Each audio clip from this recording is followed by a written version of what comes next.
예, 하나님의 기쁨을 기도하는 우리들이 됩니다. 오늘은 제가 기도에 대해서 말씀을 드리겠습니다. 기도, 우리 개신교 신자들이 가장 많이 사용하는 단어 중에 하나가 됩니다. 아마 우리가 교회 와서 사용하는 단어가 있다면 예배와 기도가 될 것입니다. 기도는 왜 하는가? 기도라는 것은 우리가 사람이 살다 보면 고난과 시련이 찾아옵니다. 그 고난과 시련을 우리 힘으로 이길 수 없을 때가 있습니다. 그걸 감당해내지 못합니다. 그때 신자로서 주어진 특권이 있다면 기도하는 겁니다. 기도하는 것으로 하나님의 힘으로 우리의 어려움을 이겨내게 됩니다. 여러분, 성경에 보시면 아브라함이 자식을 얻지 못해서 하나님께 기도했습니다. 이삭을 얻었습니다. 야곱이 형 에서에 의해서 죽음을 당하기 직전입니다. 죽음의 그림자가 있었습니다. 기도했습니다. 그때 죽음의 그림자가 물러갔습니다. 모세가 광야에서 이스라엘 백성을 이끌고 가면서 먹을 것과 마실 것이 없었습니다. 모세가 기도했습니다. 하나님께서 만나와 메추라기를 허락하셨다는 겁니다. 기도하면 해결되는 것이 분명히 있습니다. 기도하면 하나님께서 도와주시는 것이 분명히 있다는 겁니다. 이런 문제가 해결될 때 우리에게 기쁨이 찾아옵니다. 기도해서 응답받으면 굉장히 기쁩니다. 기도의 응답 기뻐합니다. 분명히 우리에게 있습니다. 근데 성경을 보시면 또 다른 기도가 있습니다. 또 다른 기도가 있습니다.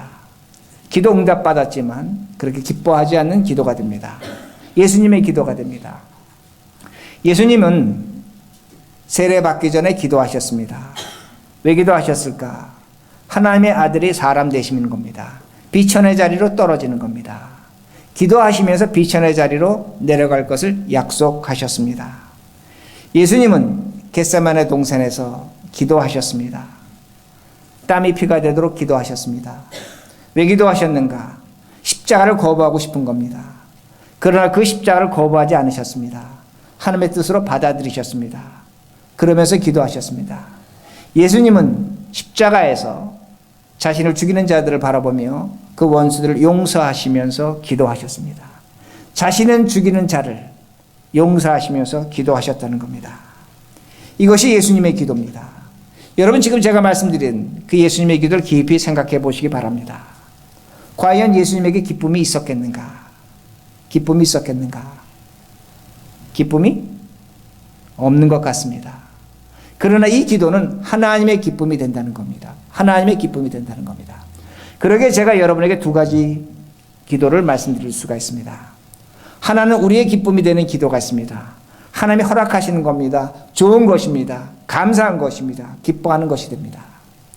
그러나 하나님이 기뻐하시는 기도가 있다는 겁니다. 그러기에 신자로서 우리들이 신앙생활하면서 기도하면서 우리의 기도가 우리의 기쁨이 되는 기도도 있어야 되겠지만 하나님이 기뻐하시는 기도를 해야 된다는 겁니다. 이것이 기도라는 겁니다. 이것이 기도입니다. 근데 놀라운 것은 이겁니다. 우리가 하나님을 기뻐하는 기도, 하나님이 기뻐하는 기도를 드릴 때 우리의 기도는 모든 것에 응답받았다는 겁니다. 응답받은 것을 확신할 수 있습니다. 찾을 수 있습니다. 알 수 있습니다. 그러기에 오늘도 우리가 기도하면서 이 기도가 우리의 기쁨 되기를 원합니다. 여러분의 기도가 응답되기를 바랍니다. 저도 그렇게 기도합니다. 그러나 오늘 말씀을 통해서 우리가 기도하지만 하나님의 기쁨이 되는 기도할 때 그 기도는 하나님의 거룩함과 신비가 드러나면서 더 나아가서 우리의 모든 기도가 응답되고 있다는 것을 분명히 알게 됩니다. 이걸 오늘 본문이 우리에게 분명하게 말씀합니다. 그러게 여러분 1절 보시기 바랍니다. 오늘 성경을 보셔야 됩니다. 예수께서 한 곳에 기도하시고 마치심에 제자 중 하나가 여짜오되 주여, 요한이 자기 제자들에게 기도를 가르친 것 같이 우리에게도 가르쳐 주시옵소서. 세례 요한이 그의 제자들에게 기도를 가르친 것 같습니다. 그러니까 주님의 제자들도 말하기를 주님, 우리에게도 기도를 가르쳐 주시옵소서. 기도를 가르쳐 주시옵소서. 자, 우리는 이것을 범상하게 볼 수가 있습니다. 뭐 기도 가르쳐 달라는 것보다 이렇게 생각합니다. 근데 이건 굉장히 놀라운 발상입니다. 혁명적인 것입니다. 우리가 상상할 수 없는 것이 지금 제자들에게 주님에게 부탁하고 있다는 겁니다. 유대인들은 기도 많이 하는 사람들이었습니다. 유대인들은 하루에 3번씩 반드시 기도했습니다. 아침에 해가 뜨기 전에 기도했습니다. 오후 3시가 되면 기도했습니다. 저녁에 저녁 별이 나타나면 그때 기도했습니다. 근데 유대인들은 하루에 3번 그렇게 기도하면서 어떤 기도를 드렸냐면 18개의 기도 드리는 내용이 있었습니다. 그걸 18 benediction이라고 합니다. 축복의 기도입니다. 18가지를 기도 드리는 겁니다. 그걸 하루에 3번씩 반복하는 겁니다. 근데 하루에 3번만 반복하는 것이 아니라 일평생 똑같은 기도를 하루에 3번씩 드렸습니다. 똑같은 기도를 드렸다는 겁니다. 유대인들에게 유월절이 있습니다. 명절이 있습니다. 그러면 그 명절에 기도 드리는 내용이 똑같았습니다.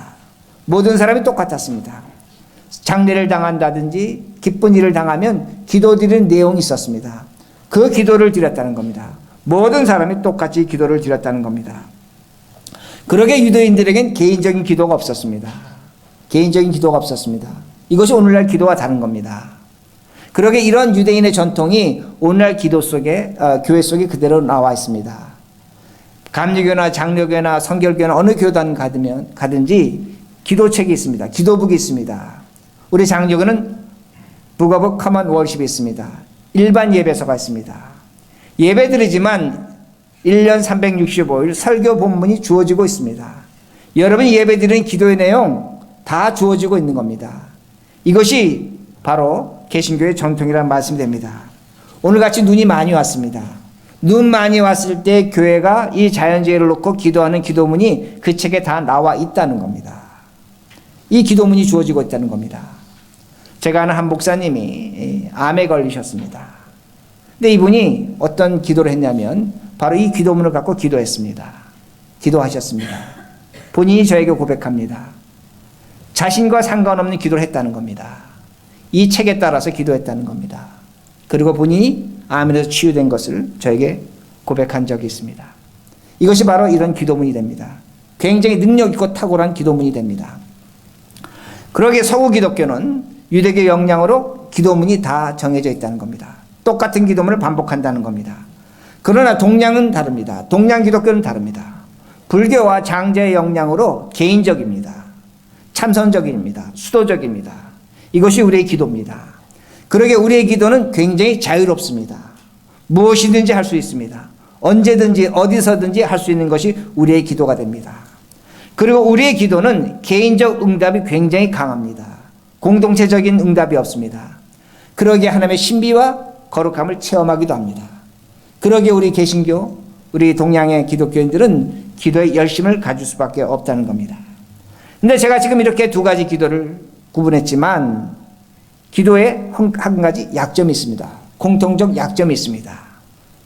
기도를 반복해서 하는 겁니다. 중원부원한다는 겁니다. 동일한 내용으로 똑같이 기도한다는 겁니다. 그러게 유대인들도 그렇게 기도하지만 오늘날 여러분들이 기도하는 내용을 잘 살펴보시기 바랍니다. 똑같은 내용으로 몇 년씩 기도합니다. 좋은 겁니다. 좋은 겁니다. 그러나 거기에 약점이 있다는 겁니다. 만약에 여러분이 똑같은 내용으로 계속 기도하신다면 우리 한국교회는 그걸 굉장히 자랑으로 또 그렇게 가르치는데 한 가지 문제가 생깁니다. 어떤 문제가 생기냐면 기도가 주문으로 변할 수 있습니다. 형식적으로 기계적으로 변할 수 있다는 겁니다. 여러분 주문은 다른 것이 아닙니다. 내용을 생각 없이 하는 겁니다. 반복하는 겁니다. 무의식적으로 하는 겁니다. 주문은 무엇이 중요하냐면 내용이 중요합니다. 내용이 중요합니다. 그러게 여러분 우리가 아라벤 나이트 열려라 참깨를 알고 있습니다. 왜 열려라 참깨라고 하는지 모릅니다. 그저 열려라 참깨라고 하면 그 바위문이 열리는 겁니다. 이렇게 기도를 할 수 있다는 겁니다. 이것이 바로 기도의 위험성이 됩니다. 그러기에 기도를 무의식적으로 반복하면 주문화될 수 있다는 겁니다. 그러나 진정한 기도는 다른 겁니다. 진정한 기도는 상황에 따라 기도하는 것입니다. 하나님과 인격적 관계를 갖는 겁니다. 그러기에 기도하면서 하나님께서 그 상황을 변화시켜 주실 수도 있지만 동시에 하나님께서 나를 변화시킵니다. 그 상황은 변화시키지 않는다는 겁니다. 진정한 기도는 기도의 내용이 중요한 것이 아니라 그 기도에 성령이 역사하는 겁니다. 그러게 많은 분들이 기도하실 때 저는 기도를 못합니다. 그렇게 하시면 안 됩니다. 기도는 잘할 수도 있고 못할 수도 있는 것이 중요한 것이 아닙니다. 기도는 예수 그리스도의 이름을 의지하고 기도하는 것이고 그 기도는 성령의 역사함을 믿고 기도한다는 그 말씀이 됩니다. 하나님의 힘이 나타난다는 겁니다. 저는 여러 차례 이런 것을 봤습니다. 성경의 창조의 사건을 믿지 못합니다. 하나님이 사람을 만드셨다는 걸 믿지 못합니다. 원숭이에서 진화됐다고 말합니다. 예수가 십자가에서 죽고 부활하셨다는 것 신화라고 그렇게 얘기합니다. 그러나 여러분 보시기 바랍니다. 만약에 그 사람이 기도한다면, 그걸 믿지 않는 사람이 기도한다면 반드시 이런 내용을 믿게 됩니다. 기도라는 것은 하나님의 특별 은총입니다. 기도라는 것은 하나님의 강한 성령의 역사가 있다는 것을 믿으셔야 된다는 말씀이 됩니다. 그러므로 기도하면 새로운 것을 알게 됩니다. 하나님의 잘못이 아니라 나의 잘못이라는 겁니다.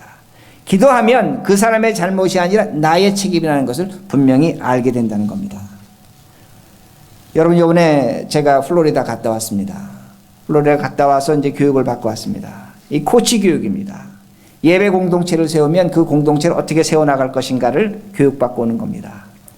근데 이번에 이제 코치가 우리 앞에서 교육을 하면서 실제 사례를 들고 우리 앞에서 그걸 이제 보여주는 겁니다. 이렇게 데몬스트레이트 하는 겁니다. 근데 한 여자 목사님, 백인 목사님과 이제 코치가 같이 우리 앞에서 이제 실현을 하는 겁니다. 그 여자 목사님이 자신의 그 예배 공동체에 대해서 말합니다. 이 교회가 아닙니다. 예배 공동체입니다.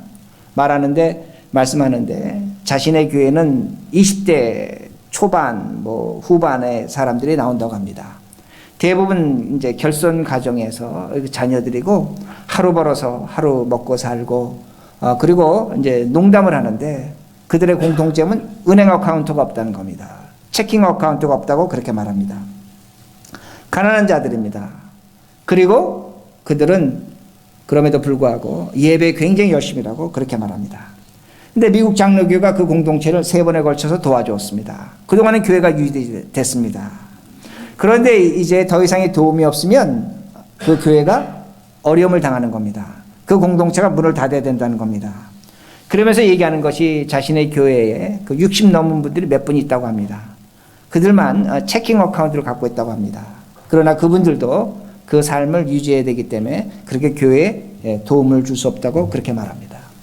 이제 강사가 그분을 불러냈습니다. 우리 앞에서 이제 이렇게 보여주는 겁니다. 그분에게 저런 질문합니다. 그러니까 이 여자 목사님이 자신이 당한 어려움, 힘든 것, 고민, 그런 걸 얘기를 합니다.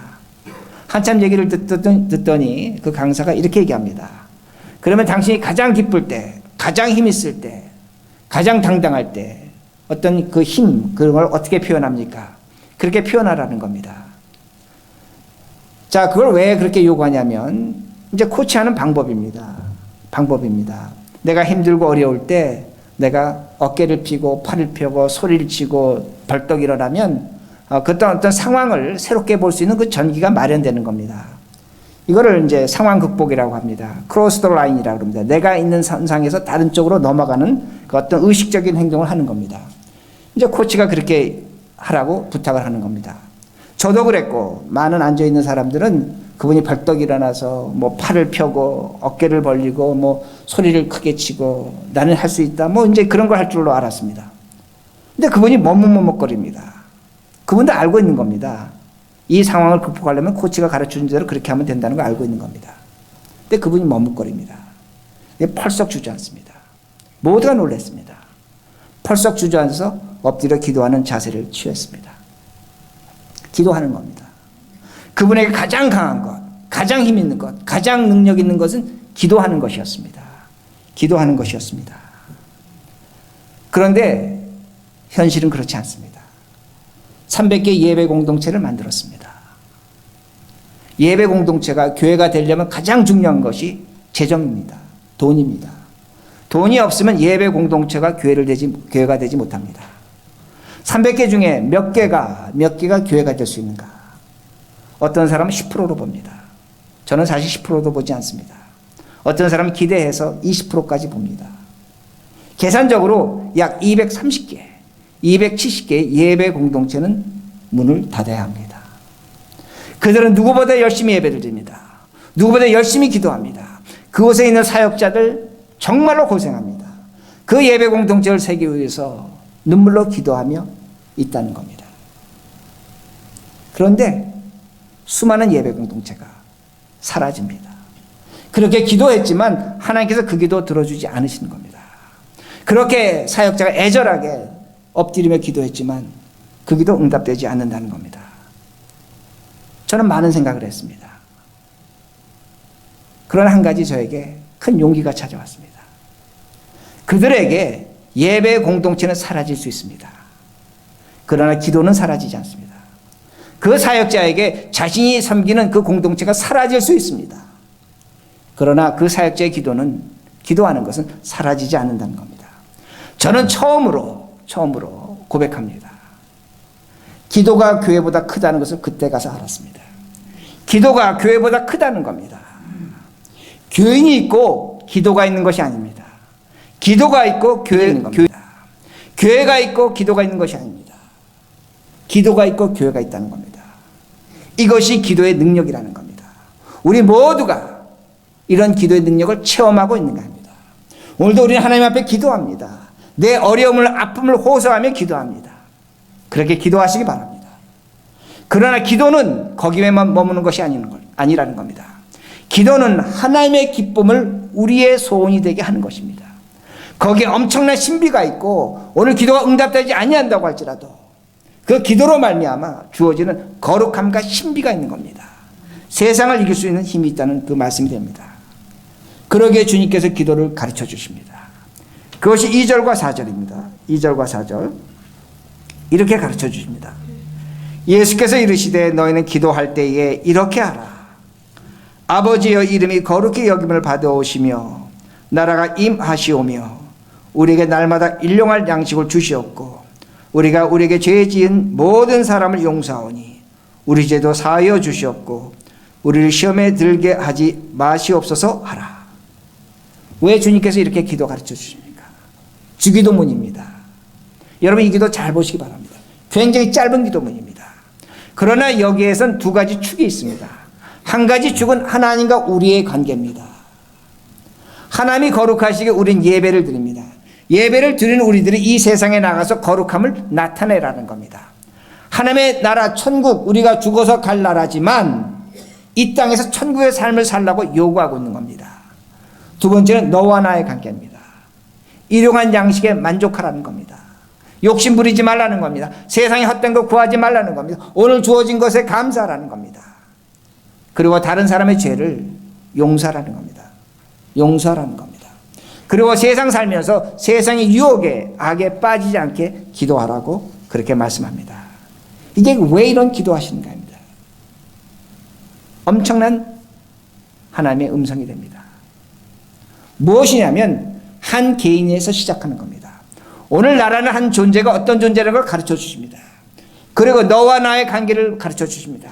사회적 관계를 가르쳐 줍니다. 윤리와 도덕을 가르쳐 주십니다. 인간이 어떻게 살 것인가를 가르쳐 주십니다. 더 나아가 이 국가, 이 세상에서 우리가 어떤 존재로 살 것인가, 더 나아가서 하나님의 나라, 천국이 무엇인가를 분명히 가르쳐 주십니다. 기도라는 건 다른 것이 아닙니다. 내가 오늘 보고 있는 시각에서 벗어나서 하나님의 시각을 갖는 겁니다. 넓은 시각을 갖는 겁니다. 미시적인 시각에서 거시적 시각을 갖는다는 말씀이 됩니다. 그러게 2016년 우리 머릿돌교회에서 중보기도 하십니다. 중보기도 하시고 나서 오늘 자연에 대해서 우리가 기도했습니다. 우리가 정치에 대해서 기도해야 됩니다. 사람에 대해서 기도해야 됩니다. 인권에 대해서, 환경에 대해서 얼마든지 기도해야 된다는 겁니다. 오늘 우리의 기도는 너무나 협소했다는 겁니다. 이것이 하나님께서 주께서 우리에게 가르쳐 주신 기도가 됩니다. 제가 저희 어머님 이야기해서 죄송합니다. 저희 어머니는 배우지 못하신 분입니다. 성경을 통해서 한글을 깨워주셨습니다. 근데 제가 가장 은혜 받을 때가 있습니다. 기도하실 때입니다. 기도하면 아이들부터 놓고 기도하십니다. 길지 않습니다. 근데 기도를 들어보면 참 신비합니다. 세상을 한 바퀴 돌아가십니다. 한국의 정치, 미국의 경제, 사회 모든 것을 말씀하십니다. 어떻게 저렇게 기도하실 수 있을까? 어떻게 저렇게 기도하실 수 있을까? 하나님의 통치를 믿는 겁니다. 하나님의 섭리를 믿는 것입니다. 하나님의 지혜가 나타나는 기도라는 그 말씀이 됩니다. 이것이 기도라는 겁니다. 오늘 우리들이 어떤 기도를 하는 것인가? 여러분 깊이 한번 돌아보시기 바랍니다. 주님이 가르친 주기도와 우리의 기도를 비교하시라는 그 말씀이 됩니다. 그리고 오늘 성경 말씀에 보면 주님께서 예화를 드십니다. 어떤 사람에게 손님이 찾아왔습니다. 배가 고픈 겁니다. 근데 줄 빵이 없으니까 옆집에 가서 빵 3개를 달라고 사정을 합니다. 근데 그 집주인이 이렇게 얘기합니다. 밤은 늦었고 문은 닫혔고 우리 아이들이 잔다는 겁니다. 그러니까 줄 수 없다는 겁니다. 가라는 겁니다.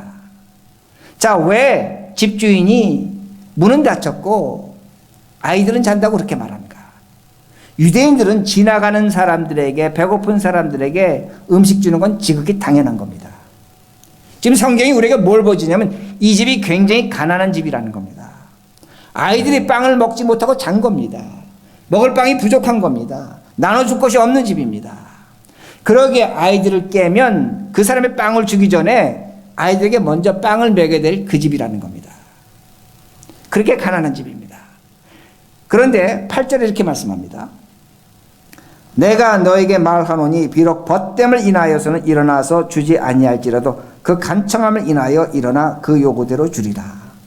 자, 이 말씀 무엇인가입니다. 주님께서 이렇게 가르쳐 주시는 겁니다. 너가 간청하라는 겁니다.